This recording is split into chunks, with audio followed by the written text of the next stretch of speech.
So I want to talk today about money and happiness, which are two things a lot of us spend a lot of our time thinking about, either trying to earn them or trying to increase them.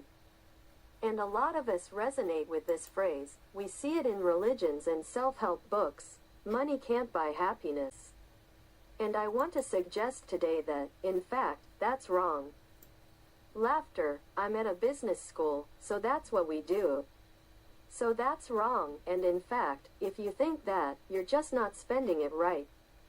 So instead of spending it the way you usually spend it, maybe if you spend it differently, that might work a little bit better. Before I tell you the ways you can spend it that will make you happier, let's think about the ways we usually spend it that don't, in fact, make us happier. We had a little natural experiment. So CNN, a little while ago, wrote this interesting article on what happens to people when they win the lottery. It turns out people think when they win the lottery their lives will be amazing.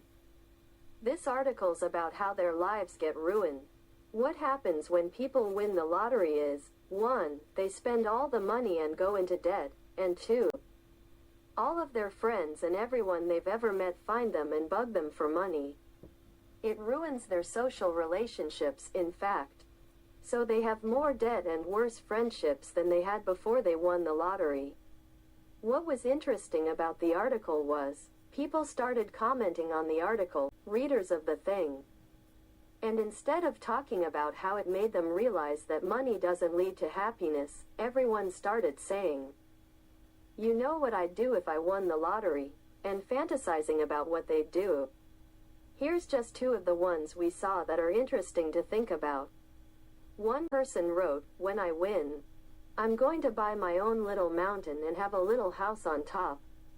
Laughter. And another person wrote, "I would fill a big bathtub with money and get in the tub while smoking a big fat cigar and sipping a glass of champagne."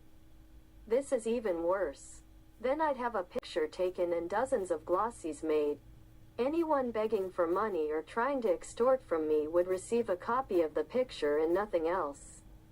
Laughter. And so many of the comments were exactly of this type, where people got money and, in fact, it made them antisocial. So I told you it ruins people's lives and their friends bug them. Also, money often makes us feel very selfish and we do things only for ourselves.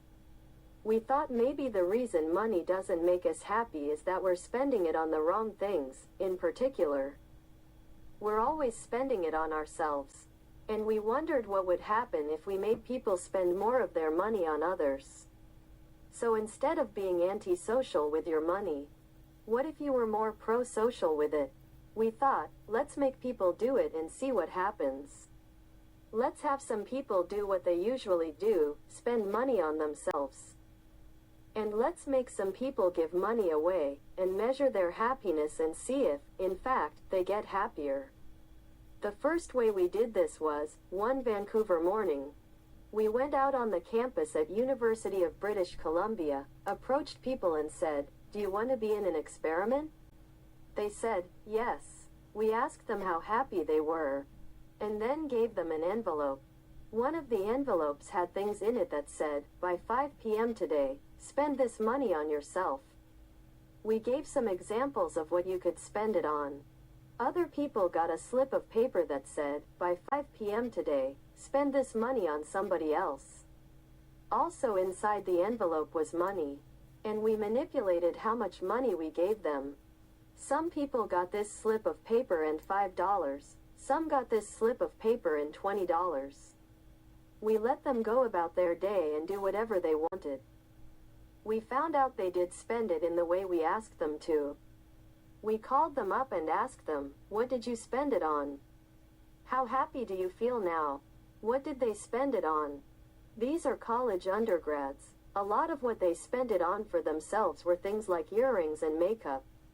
One woman said she bought a stuffed animal for her niece. People gave money to homeless people. Huge effect here of Starbucks.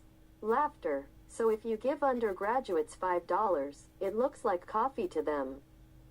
And they run over to Starbucks and spend it as fast as they can. Some people bought coffee for themselves, the way they usually would, but others bought coffee for somebody else.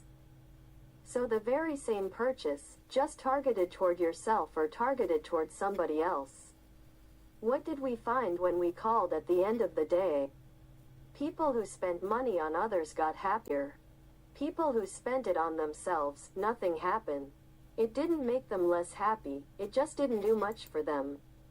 The other thing we saw is the amount of money doesn't matter much.